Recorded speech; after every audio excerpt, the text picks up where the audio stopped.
Yeah, and I would invite everybody. Everybody has a question, and not only for yourself, because you just sometimes we're silent or we're under stress. We realize that those questions come out of us. We start asking questions, especially if we're faced difficulty, and we go, mine is like, how do I fix this, or how do I make it better? Because some people ask questions like, why can't I do this, or why can't I ever have this, whatever it is, and they're getting answers that aren't very supportive. Right? It's this equivalent of when people read and they want to understand more of what they read, right? A lot of people read a page in a book, get to the end, and just forget what they just read, or not even understand it because they didn't have any questions to begin with. And so I think that a lot of times we get used to just listening to a podcast or watching a YouTube or reading a book, and then we feel like our lives are different because of just that process. And I just want to remind everybody, for every hour you spend listening to a podcast, I would challenge everybody to spend an equal hour putting that into play. And one of the ways you could do that as you're listening to something is ask yourself 3 dominant questions. For me is, how can I use this?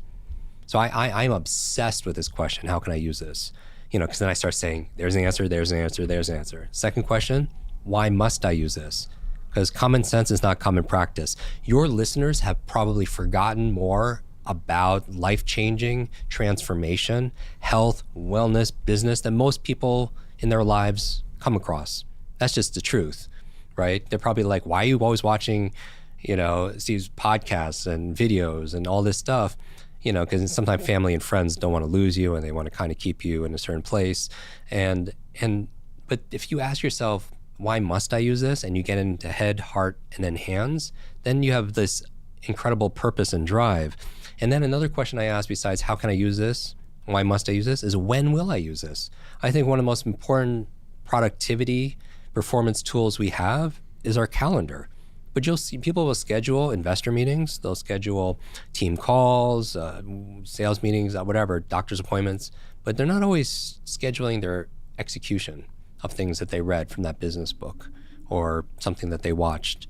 And so I just want to encourage everybody that, it's better well done than well said. And to practice what we post. And the way we do it is, I think the life we live are the lessons we teach others. The life we live are the lessons we teach. Because you're absolutely right that people could say something, but it's better to show it. It's not one thing to promise it, it's another to prove it, right? Especially in the world that we are today.